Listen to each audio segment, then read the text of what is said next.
I would like to say a big thank you to you for being present to this session and listening to me. I'd start with introducing who I am, what I do, etc., and then we will get into the core topic of today. So, my name is Yogesh Gandhi. I work with one of the leading telecommunication companies, Vodafone. Some of you might know this company.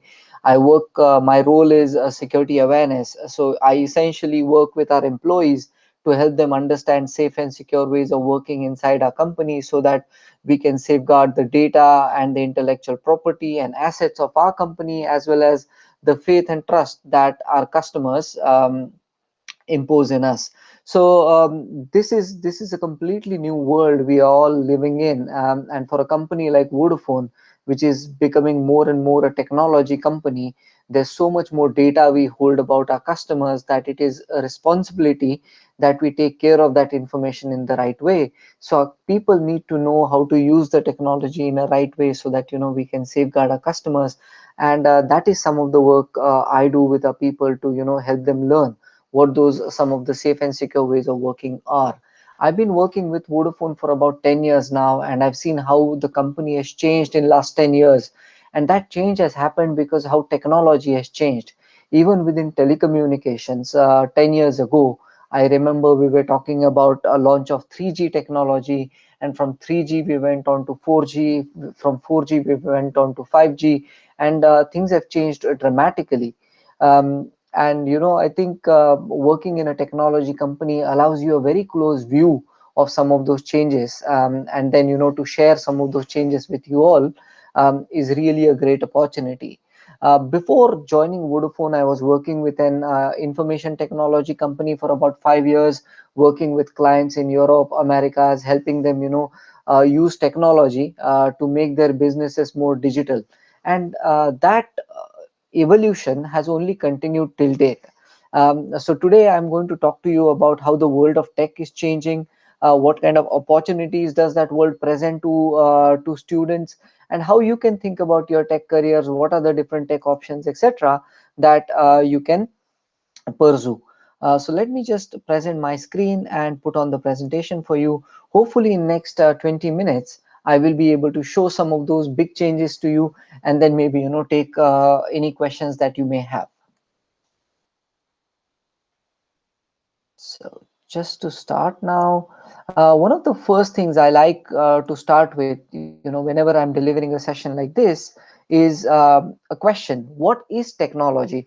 And if I were actually, standing across you, maybe we would have done this more like a smallish discussion, getting your views and understanding what each one of us thinks.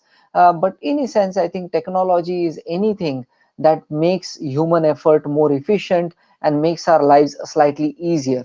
It is also a way in which we solve some of the biggest problems, and technology presents those solutions to us.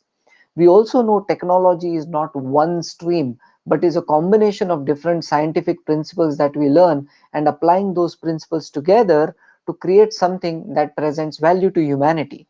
Now, that sounds a bit academic, doesn't it? But to simplify it, it simply means that, how do we use the energy from fuel, convert that energy for reaching from point A to point B? And the answer is by creating a vehicle like a car, for instance. And technology is what makes some of those applications possible. So I think it is thanks to the technology we are living in the way we are living today. Now, some of you may know that technology has changed over the years quite dramatically, and today we are in fourth industrial evolution. So technology as we know it in today's modern form actually has its roots centuries ago. So 1876, the first time when we understood the power of coal energy, that gave rise to the steam engines. From those steam engines we understood how rail network worked, and rail network was really essential to kickstart economic activity across a number of locations. All of a sudden, humans understood that it was no longer required to cross the seas and transport using the animals and slightly older ways of transportation. You could do it much faster, and you could have bigger volumes of goods and services and people transported from one region of the world to another, by using something like railways. So that was very much the first industrial revolution. Went on to the second industrial revolution when we invented electricity, and with electricity came another set of applications, and all of a sudden we saw the steel industry kickstarting, and we saw manufacturing activity kickstarting, and we saw that humans could now invent a lot of tools to make our daily lives more comfortable. Now, this was still fine, it was a lot of manual effort still, but made easier by the use of machines. Industrial Revolution 3.0 is when things started changing even more, which is when we invented the nuclear energy, and with nuclear energy we also invented things like computers, and computers converted that manual effort into automation kind of things. And you started seeing factories that were able to mass produce things substantially quickly. From that Industrial Revolution 3.0, we are in today's world, which is Industrial Revolution 4.0. Industrial Revolution 4.0 is where the magic that we experience every day is really happening. And that magic has happened because of internet. When we learned how to connect computers in one part of the world with computers in other part of the world, when we learned how to connect machines to GPS and internet and all of that, and we started connecting things, not just human beings. And with internet we've seen that the speed of technological change has only increased. Some of you may have heard about Moore's law, but if you've not, I encourage you to read about it. It says the processing power of computers doubles every 18 months. So what is considered to be fast today becomes double the fast within 18 months. It has to do with something called as transistors and how much capacitive power they can store. And it seems that every little chip, we can double the capacity of that chip within 18 months. That has meant that many things that used to take time, the communications that had certain limitations, etc., nowadays all of those things are becoming that much more faster. Now, you would know, like when I talk about telecommunications itself, we spoke of 3G, 4G, and 5G. And what really has been the change? When the world was in 3G, we brought internet to the phone. When we went to 4G, we brought video content. We brought live telecasts right on your mobile phone. So, a lot of things that we could do with 3G, a whole lot more could be done with 4G. And with 5G technology, we are doing even more. So, not just connecting human beings, but connecting things. So it's like connecting your car to the internet so that you can track it wherever it is. Those kinds of applications are becoming more and more possible. And we see that because of the internet and smartphone and changes like that, our everyday life is changing dramatically. So, from the time you wake up to the time you go to sleep, you would see technology is impacting every hour of a day. Be it when you wake up and the alarm you set is on your phone, and then when you want to come to the college or university, for instance, and if some of you are, let's say, ordering something like an Uber or checking out timetables for a train or a bus, you do it all through your smartphone. And when we couldn't work go to offices or go to our universities because of coronavirus lockdown situation, we found technology as a solution to still be connected to our work or to our education by using things such as Teams. When we look at how we eat today, we no longer have to phone up the restaurant to book a table, but we can pretty much order anything that we want by simply using services like Deliveroo, which is a smart combination of internet connecting the restaurant with the transportation industry coming together to create a solution of delivering the food to where the consumer is, instead of having the consumer come to the restaurant as such. And every day we see phenomenal new applications of technology, and that means that a lot of jobs that exist today were not even existing 5 years ago or 10 years ago.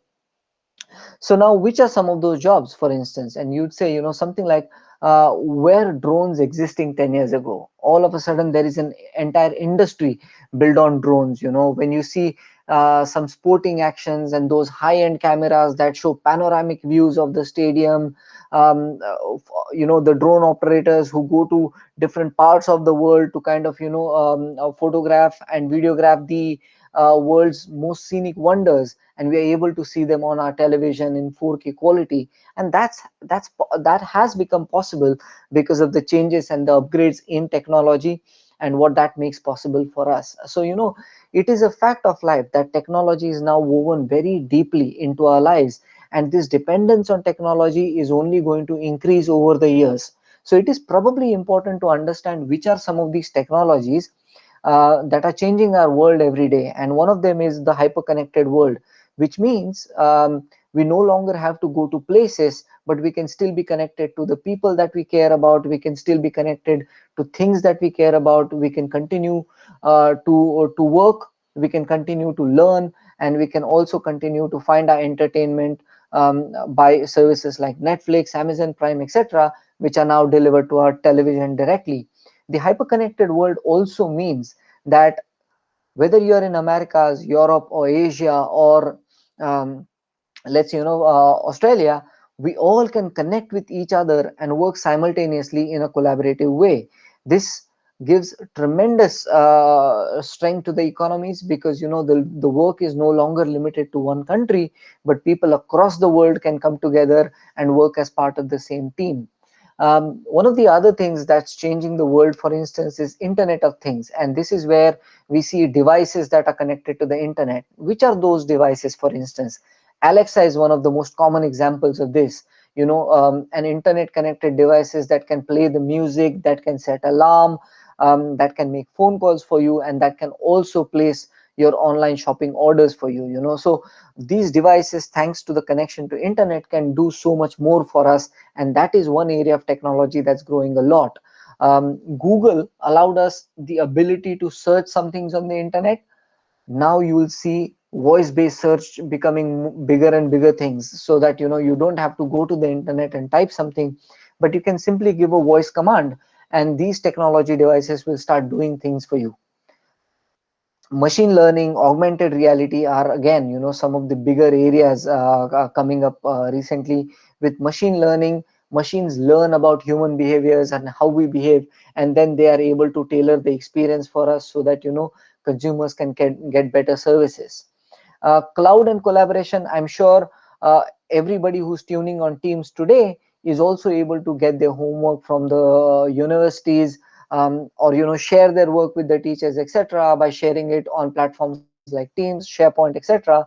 And this means that because these applications are stored in cloud by companies like Microsoft, etc., we can work and learn from wherever we are in the world. So our when we say our ways of working are changing, they are becoming more digital. Cloud plays a very big role in making that happen. Finally, I'd also like to say that there's a rise of the big gig economy. This means the old jobs that we were doing, for instance, people were finding jobs in big companies and were employed by those companies in sort of permanent roles, etc. A lot of that is changing, and professionals are finding work on, let's say, an hourly basis, or a project to project basis, and are able to work with different companies at the same time, selling their time instead of committing themselves to full time work with only one company.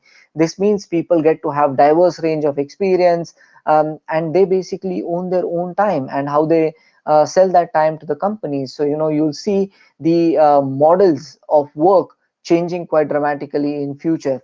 Finally, I think big data analytics, etc., are also upcoming technologies that mean that so much of data that generated around us is analyzed correctly, and through those analysis we come up with important insights and learn about how consumers are behaving, how people are behaving, and what kind of decisions we can take on basis of that. For instance, during the lockdown period, the governments were able to analyze the movement of people and were able to establish where the lockdown was more effective and where it wasn't. And what they found is, wherever people were able to stay within their homes or within, let's say, a 2 kilometer perimeter from their residences, the outbreak was limited there. However, as against that, people in areas where they were not following the lockdown and traveling bigger distances, the chances of outbreak were much higher. So technology is able to do this mass data analysis and actually show where are the problem areas and how they can be solved. So anybody who has interest in STEM subjects and want to create a career in technology, this is really a wonderful time for that. And some of the important things you should know is that I said that there's so many jobs today that didn't exist, and that means in next 20 years there'll be a whole array of new jobs which are only based on technology, which we don't even know today. But as we go and as we learn, we will find newer and newer jobs. And the skill required there would be how can you learn new things so that you can use these technologies as well as work with these technologies. These jobs are growing two times more than other jobs. So this simply means there will be two times more tech jobs than, let's say, the restaurant jobs or the supermarket jobs or the manufacturing sector jobs. So there is a limit reached in some of those sectors. However, with technology, that area is only going to grow. There's also good news that tech jobs also tend to pay a lot more than some of these conventional jobs. If some of you know this, the average London salary tends to be anything between 20 to 25,000 pounds a year. However, for an average tech related job salary, that could go up to 50,000 or a bit more. And one of the things that's also interesting is many companies are looking for very good tech talent. So if you know the technology, if you have the right skills and attitude, you will find an opportunity, because 3 out of 5 businesses have a tech job and have opportunities for you to pursue that. So if tech is what interests you, there is great potential for you to get into this sector. And you'll see that in past few years there have been several tech jobs that have been very highly in demand. And I spoke about data analytics, and data scientist has been one of the top 3 most popular jobs for last 3 years continuously. Now things like application developers, the front end applications, as well as the back end applications, mobile application developers, the game developers, all of these are new jobs that are coming up. And one of the things that would be interesting for you to know is when we talk about tech jobs, they come in 3 big areas. One is your software area, wherein you're trying to do software development, testing, maintenance, etc. The second big area is infrastructure related, which has to do with things like hardware, network, the servers, data centers, and all of that, and that is infrastructure. So there are a whole lot of technology jobs in that area as well. And the third big area where you see many tech jobs coming up is what we call as data analytics, business intelligence, etc., where you need to look at the data and analyze that data to come up with the right insights and take decisions based on that. And depending on where your interest lies, there will be significant opportunities in each of these areas. Now, the first thing that you see on this slide is cybersecurity.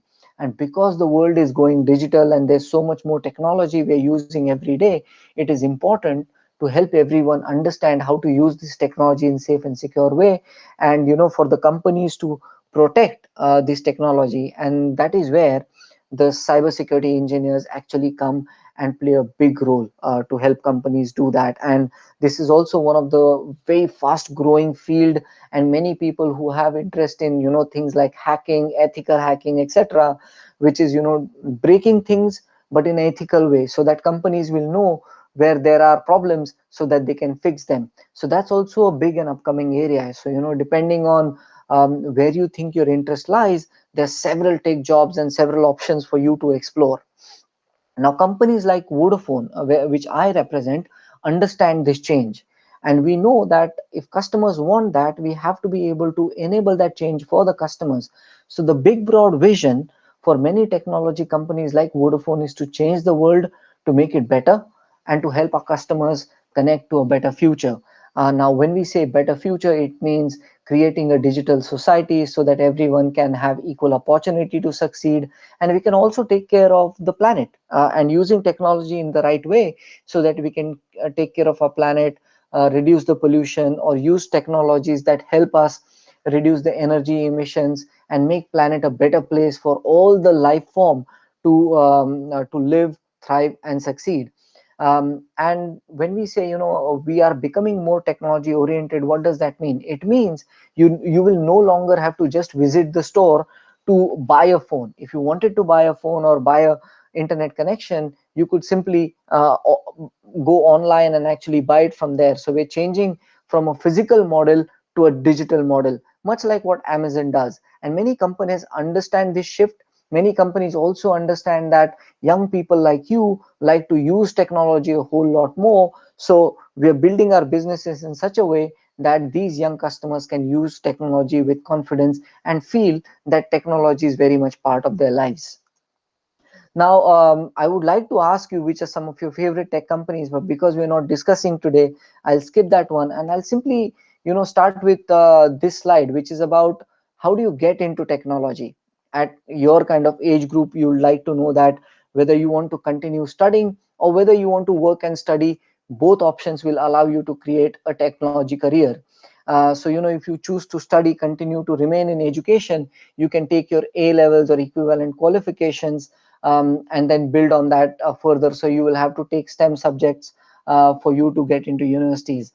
If, however, you choose to work and study together, you could take advanced IT advanced apprenticeships, and that is one way you could pursue. And finally, if you choose just to study, you can take a degree in tech subjects such as computer science, IT management, software engineering, etc.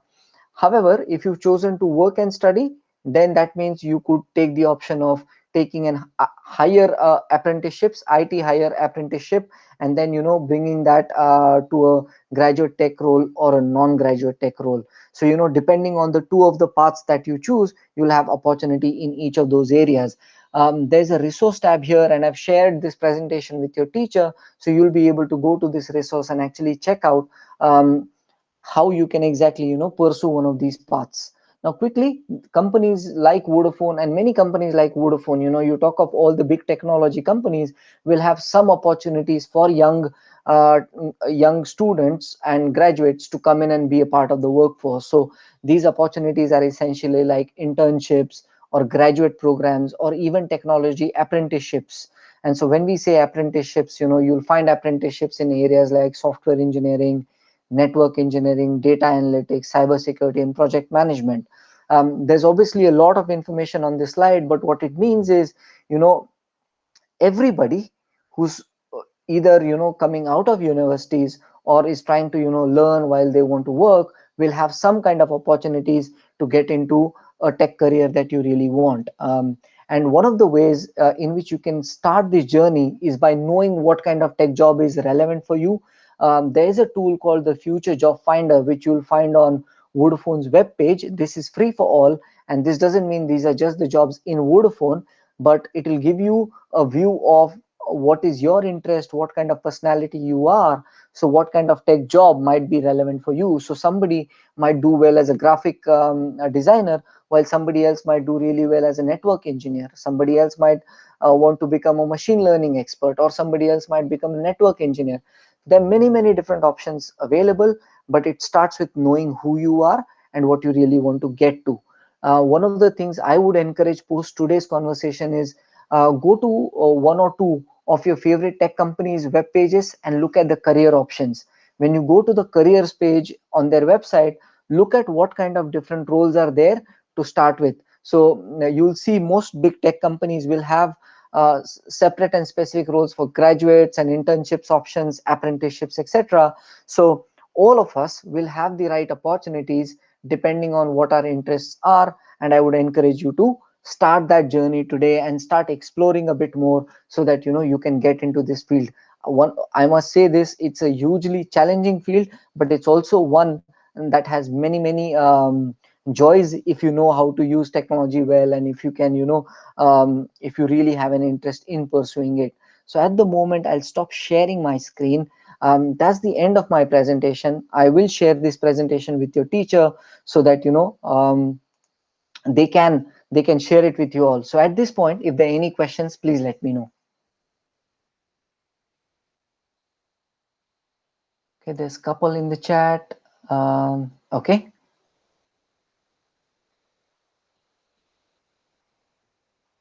What are the salaries? So salaries depend on how you start for apprenticeships, and most tech companies will take cognizance of the fact that you're still working, and they will pay you according to the minimum wages, but also It depends on the kind of tech job you get into. So there are certain tech jobs which are more well paid than others, but I would say, reasonably good companies might pay anything between 16,000 pounds onwards, to any amount once you become a graduate. So many tech companies will also allow you to convert your apprenticeships to graduate programs, and as that transition happens, you'll also be able to take your income higher and higher. But I think it's safe to say that you will have wages which are in line with what the government thinks is right for the labor market, but tech jobs tend to pay a whole lot more than the non-tech jobs. Is there any other question you may have?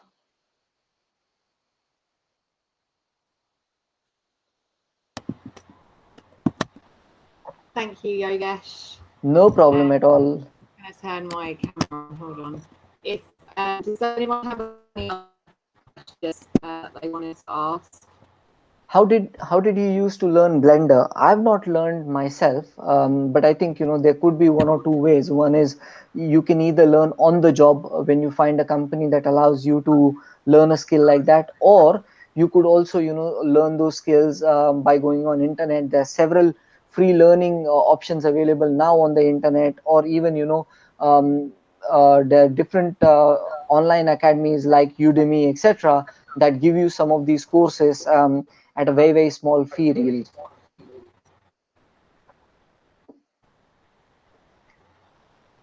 Okay. Okay, so if there's no other questions, thank you so much, Yogesh. It was great to Thank you hear so your much, thoughts. Christina. I appreciate this.